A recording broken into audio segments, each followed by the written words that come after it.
You're listening to the Launchcast, the podcast about leadership, business, life, and growth with me, your host, George Andriopoulos. It's like food for your ears. This episode is sponsored by the new cohort of the Leadership Experience. Unconventional leadership brought to you by yours truly, the LaunchDad himself, George Andriopoulos. Our new cohort is starting soon, and not only do we still have the same 4 courses, that's right, the public thought leadership track, the career leader track, the entrepreneurship track, and of course the podcast experience. We have our first graduate level, up level, inimitable, the newest one-on-one leadership class. This is for not only if you have taken the leadership experience core class before and are ready to graduate to the newest level, but for those that have experienced leadership and want to take it to a new level, Inimitable is for you. I'm not even going to talk about it in this commercial. You're going to have to contact me. Check out theleadershipexp.com for details and to sign up for information. Inimitable is coming at you. DM me for more info. Later, guys. I'm going to ask that you fasten your seatbelts. Launch sequence. Launch sequence activated. Launch sequence activated. 5, 4, 3, 2, 1. Woo!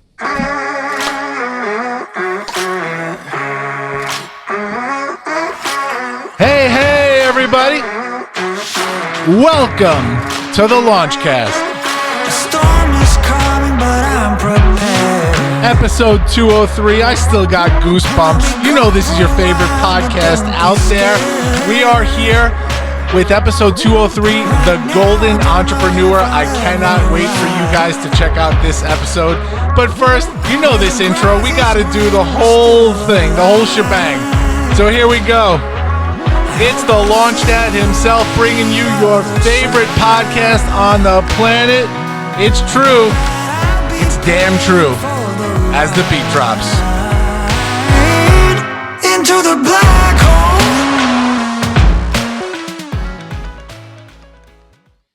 What is happening, everybody? It's George Andriopoulos back with another episode. We are in season 2, episode 203, and we're back to interviews. Right, we're back to interviews. We had our special season opener. It was the holiday giving episode. We did some really cool stuff, and we had a whole bunch of people live on the show.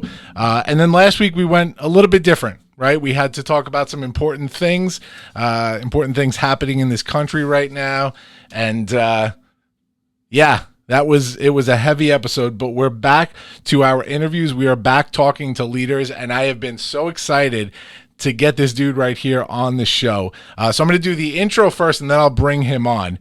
Today's episode, The Golden Entrepreneur. It's called that for a reason. We have Dr. Bruce Golden on today. Bruce is the definition of an entrepreneur, a self-made success who in over a 30-year career in practicing dentistry, Dr. Golden created Vitaminpaste toothpaste, one of the biggest innovations in oral care. A toothpaste for adults that delivers extra vitamins, minerals, and antioxidants every time they brush. After the success of Vitaminpaste Adult, Dr. Golden sought to provide an answer to his patients' perennial question of what the best toothpaste was for their kids, eventually creating Vitaminpaste Kids.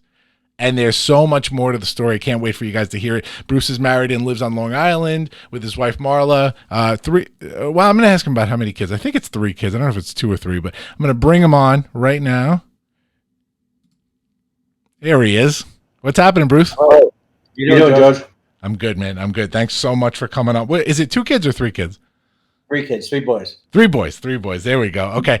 Bruce, thanks so much for joining us today. I've been excited about having you on. We talked last season when I was doing the show, but we had so many guests booked, and I wanted to get you on and be able to tell not only the story of your endeavors and what you do, but you have some really cool family history, and we'll get to all that. But thanks so much for coming on today. My pleasure. Yeah. So I'm going to start the way we start all of these interviews, right? The first question we ask every leader on the show is, Bruce, are you a leader? I hope so. Yeah, I think I am. I like starting things, a lot of things that I've started, I knew nothing about. This toothpaste is one of those things. Like you said before, I'm a dentist.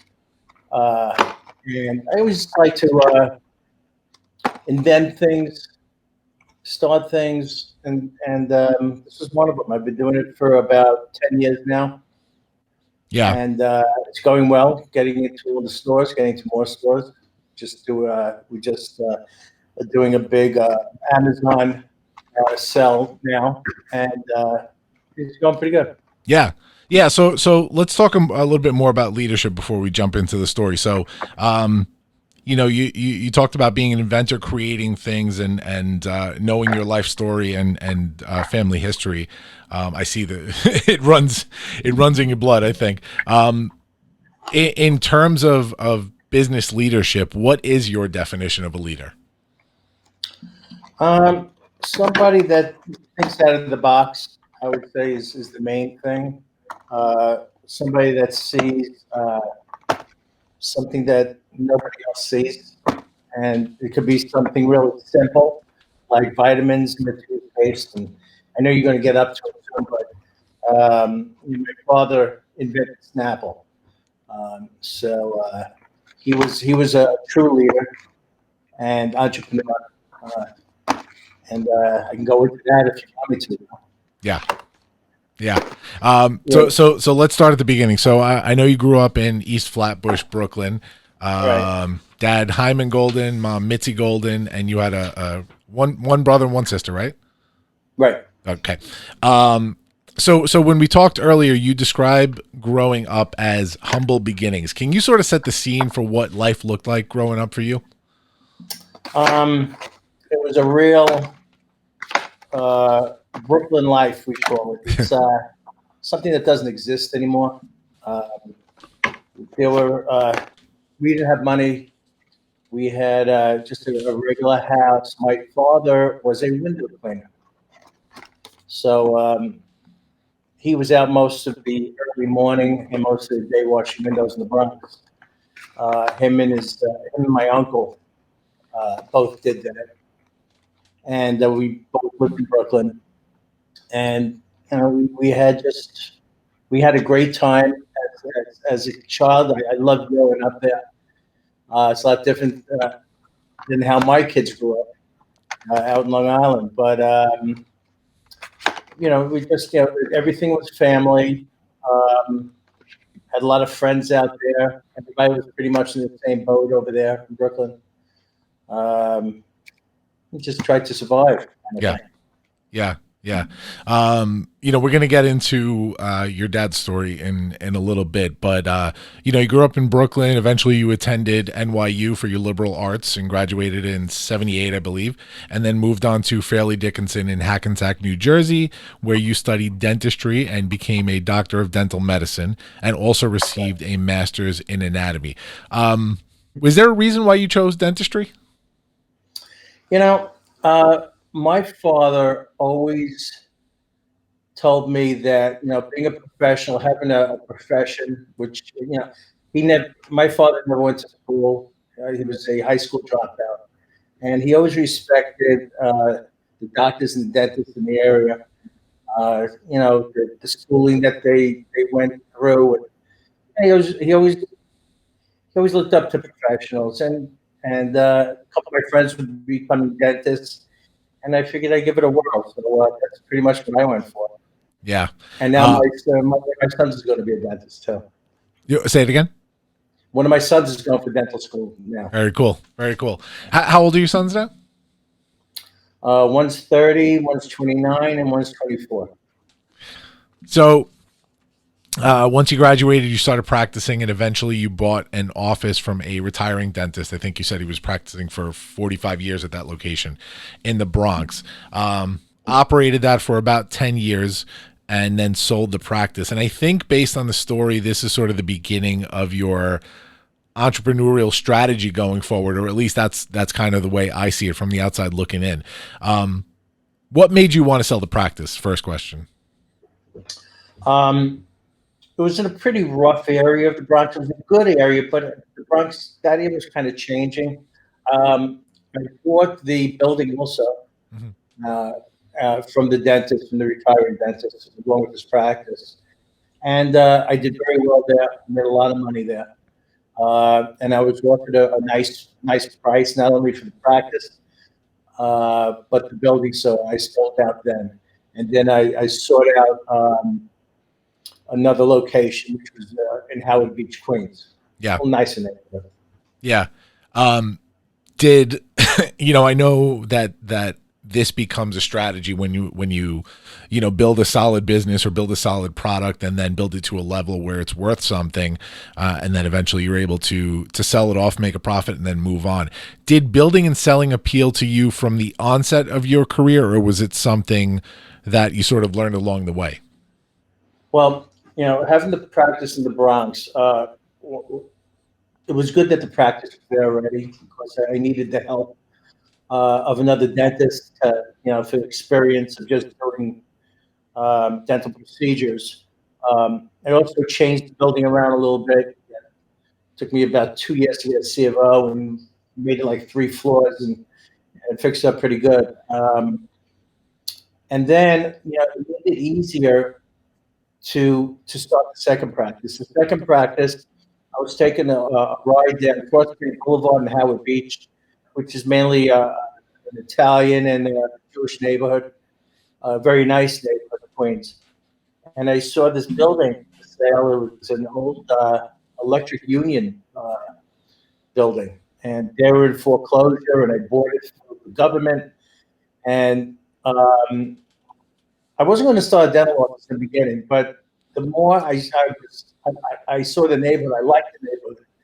I thought it'd be a great place to start a dental practice. So I bought the building. I renovated the building. I took the whole second floor of the building. I made a beautiful dental practice, and I opened up the doors one day, and I was in business. There was no practice there. I started from scratch, and I think the first year, I did pretty good. Yeah. I was like, I think I did just as well as my last year from the Bronx. And I had that for a few years, and then I sold that to my brother-in-law, who's a dentist too. And I just wanted to do other things after that. Yeah. So and I still own the building. Yes. So. Yeah. So I want to shift for a second, because in seeing your entrepreneurial practices and the success that you've had, I'm curious how much of it was learned, how much of it was just innate in you, and how much of it you saw. Not I don't want to say growing up, but as a young man just starting his career. I want to talk for a second about your dad and his story. So your dad, Hyman Golden, he was born in Passaic, New Jersey. I think this is the information I got, to an immigrant father from Romania, right? Is that right? And grew up in Middle Village, Queens. Raised by his father, and his mother passed away when he was just 4, correct? Right. Yeah. Right. He never knew his mother. Yeah. Served in the United States Air Force. He had little formal education, and one of his early jobs, you mentioned before, was a window washer for his father. And by the age of 40, he graduated from window washing to brokering window washing businesses, right? Right. Yeah. A real entrepreneur himself. Yeah, and you could see it from the onset, especially coming from meager beginnings, and just being able to build a business, and not only build it, but be able to become a broker of window washing businesses. Right. You kind of see where that comes from. That was, people, think of, let's say, Snapple nowadays. The owners of Snapple. You're thinking of these like big corporate guys, with suits and everything. My father was so the opposite of that. He was a common guy, a street guy, a real street guy. Didn't talk like a corporate guy, didn't like corporate guys, just a real street guy. Knew how to work the street also. Back in the day, he'd get up like 2 in the morning, get to work by 3, 4 o'clock, start washing the windows. In the winter, it would be freezing cold. He'd have to stick his hands in a cold, a pail of cold water. And he just knew how to work the street. And when my uncle graduated high school, he went in with my father on that Bronx route. And then after a few years, a lot of different things happened, but after a few years, my father took it one further, and there was no real union at that time for window cleaners, and nobody would secure the routes. So if like somebody bought a route, they bought like, let's say, these 10 blocks in the Bronx, you'd buy it from somebody, that was your route. Yep. Nobody else could work on that route. But there was no enforcement. There was no union. So people would break the route. He'd get somebody else's. If a store wanted to save a couple of bucks, they'd get somebody cheaper. But what my father did, and he saw a need for it with all the window, because he knew all the window. It was a small group of people, and he saw the need for to secure the routes and to have a way of putting together routes with different routes and different areas, and who would buy them, how they would buy them. So my father took on that position, and within a few years, he wasn't washing windows anymore. He was the guy. He was the broker. If you wanted to buy a window cleaning route in New York and New Jersey, you had to go through my father. Wow.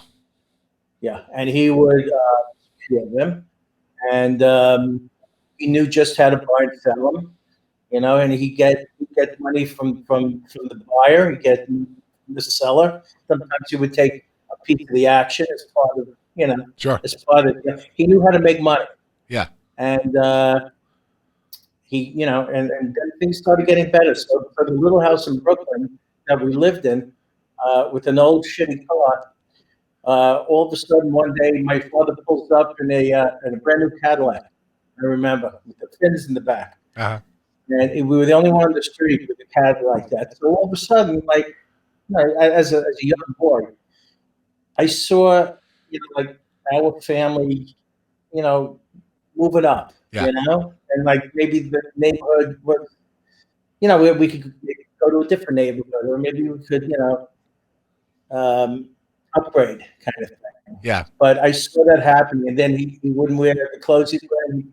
He'd wear better clothes, because he was talking to all the window cleaners and stuff like that. Yeah, I'm curious. That's amazing to hear that. I'm curious because I was going to get into now that in 1972 he had saved a little bit of money, and he co-founded the unadulterated food products juice business, Right. where he would sell fruit juices to health food stores. But during that time, what happened with the whole window washing thing? Was he still operating that? He still owned a lot of them because he made the good deals. So he wouldn't be washing the windows anymore. Sure. But he owned a piece of each one, and he'd still buy and sell. You'd have to go to him to do that. How long did he continue that for, along the whole Snapple journey? It's funny you ask me, because he kind of never gave it up. But when Snapple was hot and it was the main thing, and they were just running away and just getting like bigger and bigger, they really didn't do much with the window cleaning anymore. But the day they sold Snapple, and they sold it for like $1.7 billion back in the 90s, I'd say the next day he was back with his friends, his window cleaning friends, and he was buying and selling routes again. That's amazing. He really didn't care about the money. It wasn't about the money. Yeah. He was happy. After the deal with Quaker Oats, he had all the money in the world, everything. Didn't make him happy. But if he sold a route, he made himself $1,000 from one of the window cleaners. That was the best $1,000 he made all year. That's great. So let's get deeper into it. So he co-founded that company along with Leonard Marsh, your uncle, and Arnold Greenberg, who himself operated a health food store in Manhattan's East Village. They were childhood friends, right? Lenny was childhood friends with Arnie. Got And it. then when my father met my mother, he met Lenny, and then they all hung out. Got it. So your dad was chairman and handled the money raising and the distribution agreements. Lenny was the chief executive, and then Arnie was the chief operating officer. So from what I read, they tinkered with a few flavors. They argued over packaging, but I did read stuff where Lenny said that any arguing never left the office. Right, as soon as they left the office, it was all good. Yeah, I guess so. I spent a lot of time with my uncle, and they would argue. They'd have their times. They really would. I had left the office a few times, but they. They were close. And with my uncle, I remember, when I was growing up, Snapple days. Every Sunday in the summer, all the kids would get their cousins, and we're very close. Yeah. Yeah. So the iced tea line, that's sort of what changed Snapple, right? Can you tell me a little bit about that? Yeah. Before it, they started out as L&A Juice Company, where they made fruit juices, like apple juice. They're all like organic juices. That's what was sold in the health food store. That's how they got to it.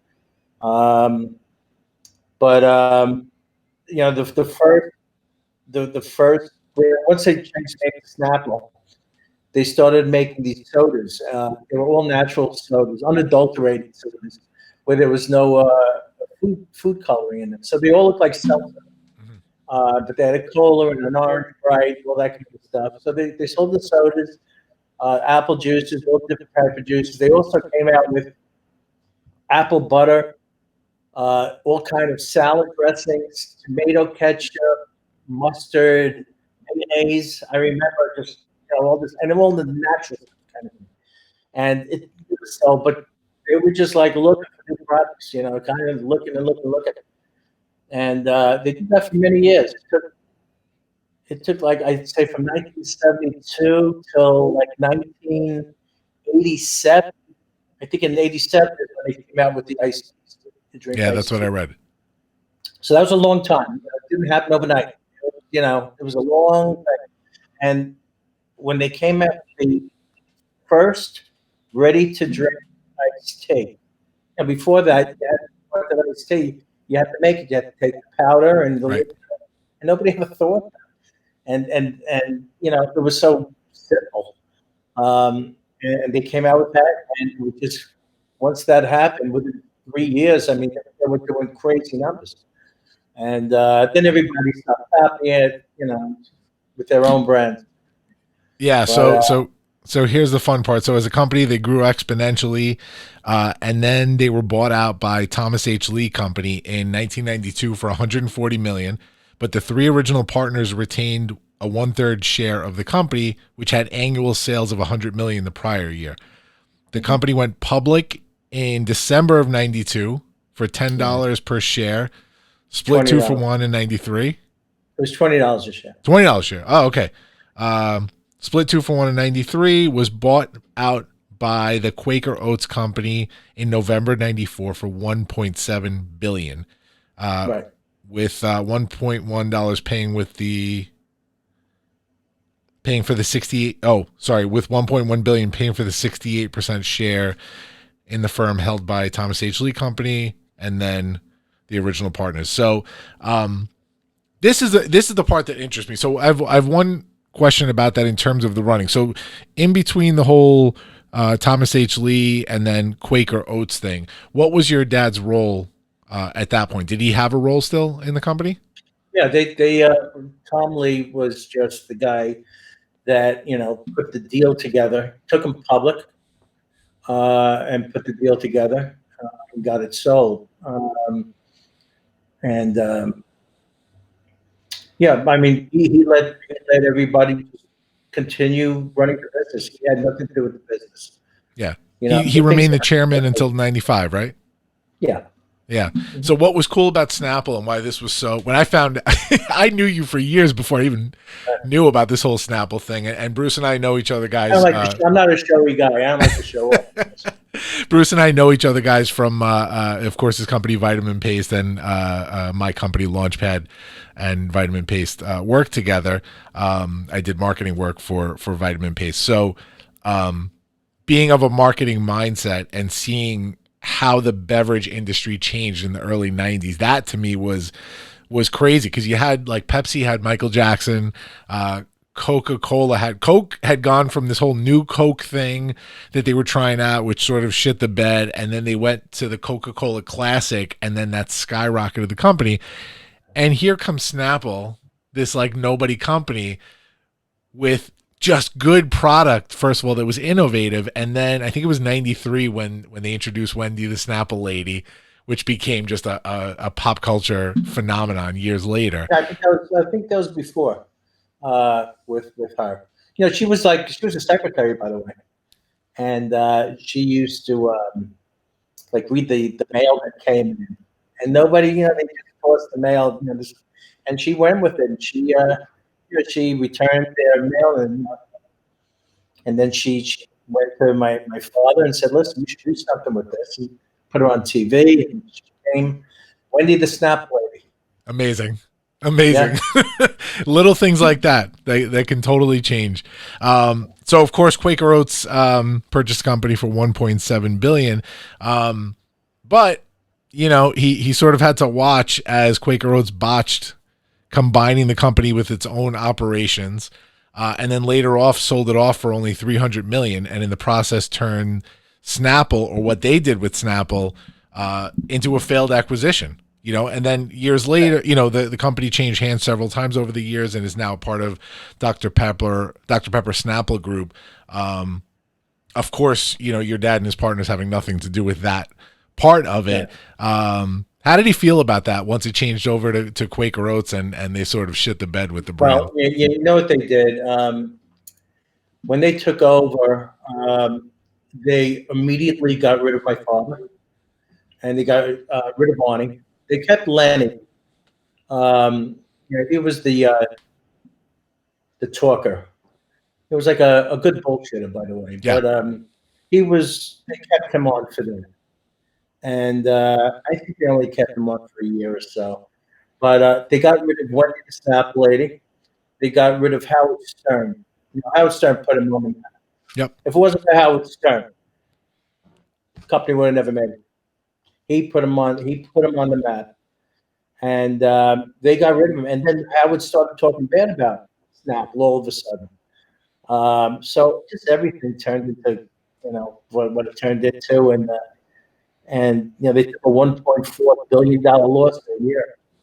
And I think they fired all the guys that were involved in the deal. It's like 20 guys that were involved in Snapple there. They fired them all after that. Yeah. Amazing. Yeah. So I want to move on. So knowing you for these last few years, hearing your story, you know, I could sort of see that your dad's professional journey had a big influence on your professional journey. In terms of, you know, what I see in you, your will to succeed, your persistence in success and entrepreneurships, and of course the results that you've always gotten in your businesses.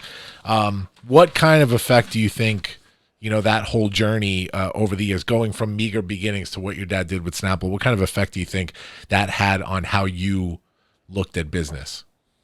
Well, you know, my father was a little controlling when I was a kid, and he would go to meetings with the window cleaners when I was a kid. And he'd meet them in the International Hotel in Kennedy Airport. That was his so-called office in the lobby. And it would be like a nice day on a Saturday in the summer, and my father would drag me along, just hang out with them. And, everybody was playing stickball on the street.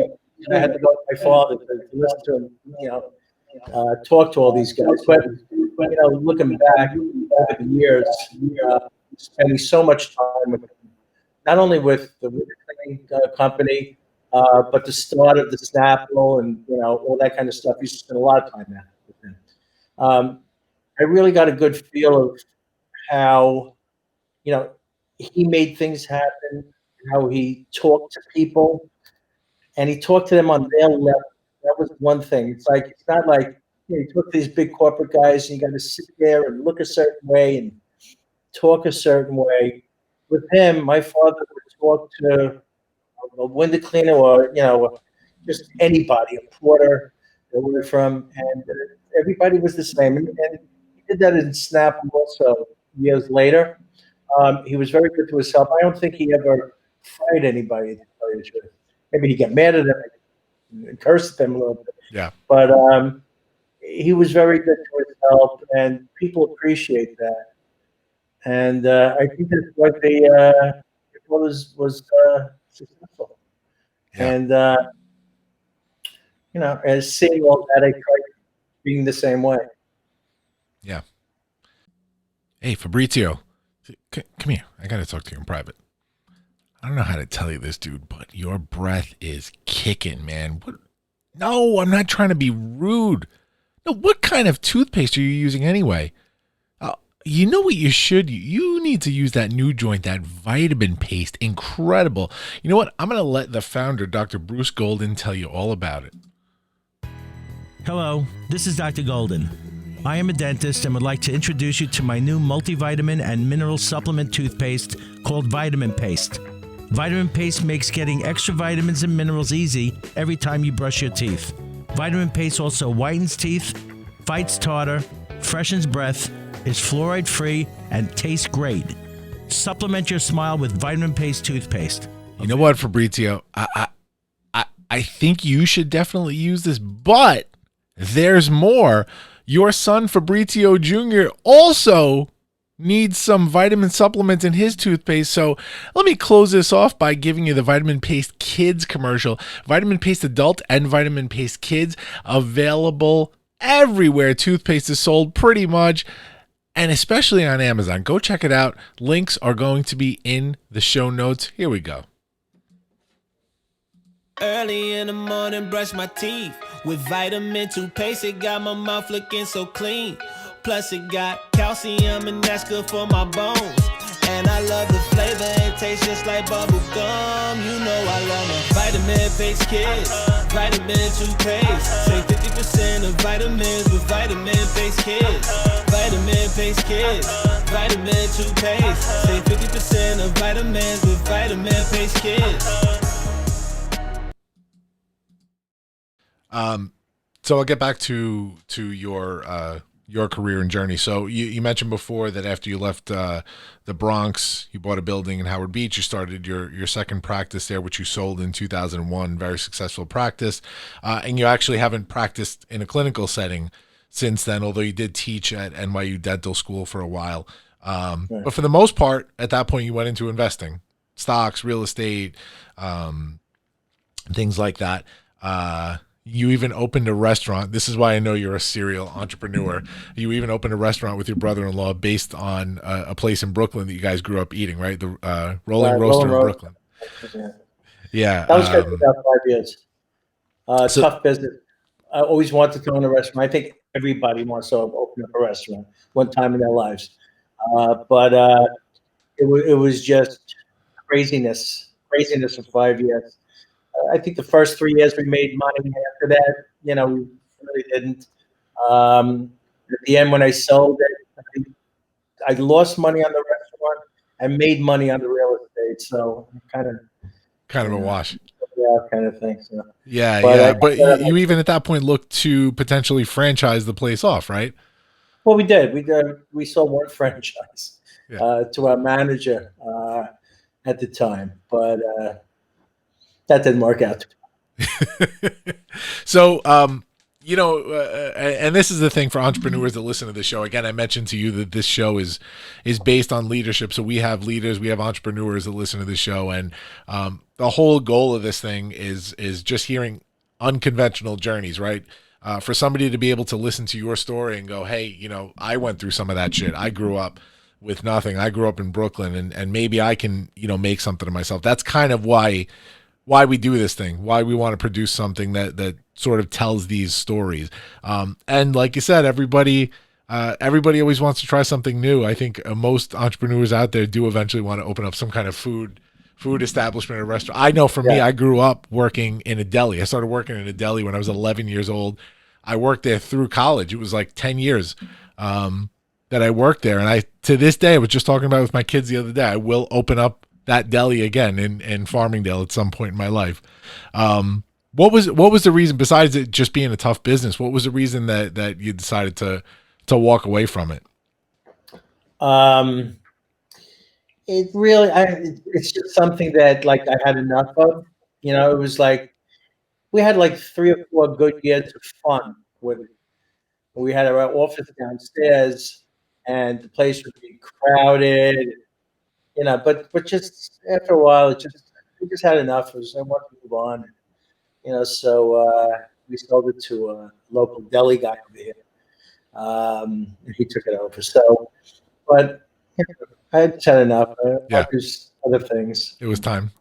And some of those other things, I know you've always mentioned to me that you were into horses, both as a hobby and a business, of course. Successful with horses, you buy and sell claiming horses. And it's a relationship that it's a hobby that from that hobby, you developed a relationship with somebody who was sort of gave you the idea for what you're doing now, right? If you want to tell that story. Yeah, well, I always like going to horse races, and I was lucky enough to have the funds now to get into thoroughbred horse racing. And I hooked up with a couple of great trainers, and I got into the claiming game where you buy horses out of races, claiming races. So you can buy them, sell them out of these races, and I did quite well there. Treated it like a business. I mean, I would have around 25 horses at a time, so we'd be racing. Sometimes I'd be winning 2-3 races a day at Belmont and Aqueduct. So I was having the time of my life and making a lot of money, so it's nothing better than that. But one of the guys that I used to claim horses from, we used to claim from each other, by the way, was a guy who owned Vitamin Water. When I saw how well he did, this company for like $4 billion. And I saw, just the way he did things, put this together, vitamins and water kind of thing. Yeah, good idea, something different. Like a new category in the beverage business, just like my father's ready to drink iced tea was a brand new category in the beverage business. That's why I did well. Yeah. And now I figured I would put vitamins in toothpaste. Another new category in the toothpaste industry. So that's kind of where I got the idea. It's kind of cool to see, the thing that you did for a living when you started in your professional career, sort of marrying your entrepreneurship and now developing into Vitaminpaste, which is what we're going to talk about now. So Vitaminpaste, you started it in 2009, and of course there were a couple of years of research and development, which took quite a while to get right. Developing a product that not only would sell, but that works, right? Since there's a claim there. You have 3 patents on vitamin toothpaste and 1 patent pending. And of course, once it got off the ground, you got distribution all over the country, multiple supermarket chains, pharmacies, Harman, Bed Bath Beyond, even Target.com. And now the focus has shifted a little bit to Amazon, like every other business has. What has that been like? When I started working with you, it was really cool to see this whole supply chain process that you go through for distribution. And, of course, we worked on getting the Vitaminpaste name out there so that retailers out there would carry the product. And now it's sort of, hey, let's go direct to consumer and deal with Amazon. What has that shift been like for Vitaminpaste? Well, let me just say that, when I started doing this, I had no idea how to make toothpaste, what the rules were, what the FDA had, all that kind of stuff. So I had to start somewhere. I started with a chemist. I forgot how I even got it. Chemist, and we had to put together a formula. And then the FDA has all these rules. It's pretty much a dietary supplement toothpaste. And you need like a supplemental facts box on the back, like real vitamins do. So I got a good attorney out in Washington who used to work for the FDA. And we put together all the claims that we were making. Some of the claims we had to go through the dental school. I went to University of Buffalo School of Dental Medicine. They have the best research teams there. They do a lot of clinical studies for Crest and Colgate. And they did the study for me. Matter of fact, on the kids' toothpaste, right here. Yep. So where kids get at least 50% of their daily vitamins just by brushing is direct, which is a pretty big claim. But what they did was they took kids 4 and up. They had them brush according to the directions for 2 minutes, a minute on top, and on bottom. And they found out that the kids swallowing about 30% of their toothpaste. As a dentist, as a father, I knew that, if kids like the taste of their toothpaste, they're going to swallow a lot. And so they found out it was 30% on an average. Wow. And that, along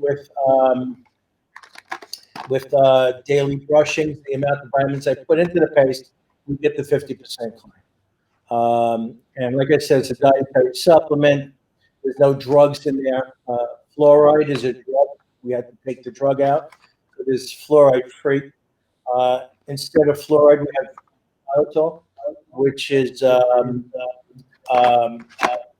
natural sweetener, but also has dental benefits. It fights against cavities differently than fluoride does, but at the end of the day, they both fight against cavities. And there's no dyes, no preservatives in there.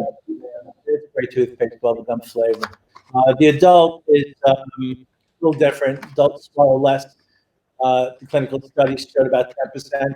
So with the adult, you're getting extra vitamins every time you brush. Plus, the adult has 3 minerals in it. Also has the xylitol in there. Yeah. And it's experiment flavored. So that's the history of that. Yeah. So once I started with getting the formula, going through the FDA stuff, you have to do expiration testing and everything. Now I found this out as I was going. So at the end, when it was all said and done and ready to go, then I had a new job getting into the store. So I hired a few guys who know what they're doing in this field, and started with the New York supermarket. And from there, we expanded out nationally. We never really did a big, we never did sales on Amazon. I was just focusing on getting into the stores at the time, but times are changing, especially this last year. And we started with Amazon. It's doing very well. Yeah. I'm happy to hear it. I've watched this journey for the last few years since we worked with you, and it's cool to see the product be a success, and not only that, but actually seeing the product work and the response. I know we had done a campaign a while back with mom bloggers, where we were doing influencer campaigns and sending this product out to mom bloggers, and the response from them was awesome. I mean, the kids especially just loved brushing with it. Between the taste and the fact that it's good for them and their parents are happy about that, what's better than that, right? So yeah, great product. Vitaminpaste.com, guys, if you want more details on that. And then of course in the show notes, wherever else you can get it, Bruce will give me the links and I'll supply that in the show notes for you guys. I want to, just before we wrap up, I want to just shift to personal a little bit. So looking back at your life, everything you've gone through, coming from nothing, becoming self-made, and then watching, the tremendous success of your father with Snapple, and then doing it yourself in so many different ways. How do you bring those lessons home, for your own kids? I know you mentioned before how different it was, you growing up in Brooklyn and your kids growing up on Long Island. Right. What's the difference? Like, what are those lessons that you can bring to your kids now? I think for my kids, yeah, I never made a big deal of the Snapple thing with them. You know, I think that would be a good thing, to think of something special kind of thing, So I always told my kids to, I had them work hard. My kids always worked growing up. And the best job they ever had was the beach club over here in Atlantic Beach. They would work so hard. I mean, 13, 14-hour days, schlepping the chaise lounges, taking all the bullshit from the people that they took, and they took it. And they made a lot of money. And they got a lot of respect from people who know who they are. And there's, they're like, you guys don't have to do this, but I instilled in them that, they have to work hard for what they get. And, I think that helps a lot. I mean, my kid, one's a lawyer. He went through law school. The other one works at real estate really hard. And then my younger one's becoming a dentist. Yeah. Yeah, it's so cool to see. I'm such a big legacy guy, right? I especially with somebody who I rose through my career in the pharmacy industry so quickly when I was younger, and really reached a pinnacle and sort of let everything blow up, and had to start over with everything, failed marriage and failed business, and just kind of had to start from the bottom and build it the right way. And now, I have 3 kids, and I've developed this, everything I do, and a modicum of success. And for me, it's about just showing them, how you do this the right way, how to live a good life, how to be a positive influence, and of course make money. So my question to you is, what's your hope for your legacy? What is Bruce going to be remembered for? I would say being the best father, best husband. I think those 2 things. There you go. I mean, that's I'm all about family. Yeah. That's what makes me happy. I don't need a lot of friends. I have a few friends, but I like being with my family. I don't have to go out with friends every day. Some of my friends will only go out every day with other friends. They can't wait to get away from their family or their kids. But I could spend 24/7 with them. Yeah, love it. Last question before we move to the big 3. We entrepreneurs, we work hard, right? So there's got to be some room for play in our lives. What does that look like for you? What does Bruce play with? What's the hobby? What's the thing you love to do? I like my jet skis. I like boating, fishing. I like barbecuing a lot. The kids have their girlfriends, and families are getting bigger now. So I like my barbecuing and having all my kids over. Not a big golfer, even though I joined the Seaways Club. But it's mostly the water. I live on the water, so I have the jet skis in the backyard. And there you go. Something going on. Love it. All right, let's do the big 3. The big 3. I'm going to name a couple of things here. Which you're going to do a few of these, just 4 or 5. I'm going to give you a category. You're going to give me your top 3 for each one. Ready?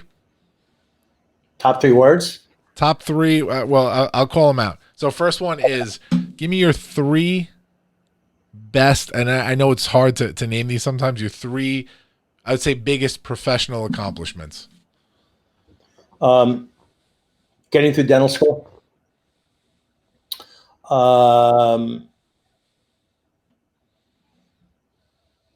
Getting through all the research and development with my Vitaminpaste toothpaste, and now also getting into the stores, more and more stores, increasing distribution. Yeah. So speaking of dentistry, 3 things, if there are 3, right? 3 things you miss about practicing dentistry. 3 things I miss. The old days. Yeah, those are the old days. I enjoyed I miss the patients. Well, some of them. I always liked dentistry. I can't think of two other things, specific things, but I always liked dentistry, and I liked the profession, like being with my peers and taking courses with them, that kind of stuff. Yeah. Okay.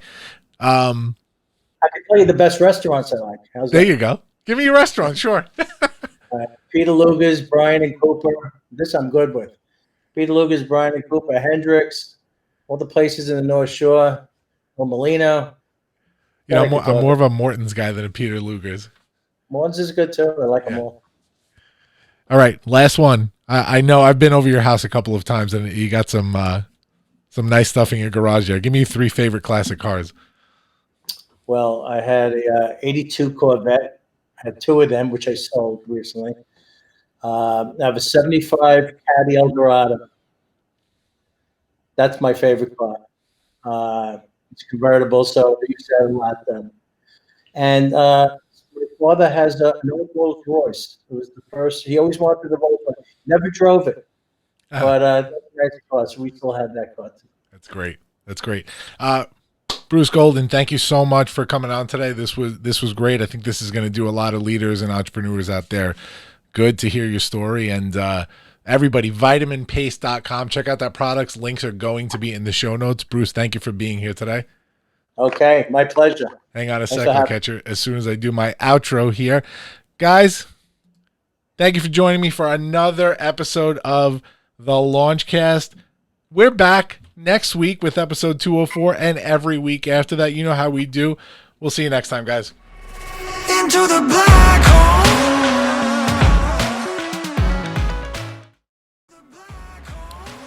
Thanks for listening to the Launchcast today. Please make sure to subscribe to this feed wherever podcasts are available.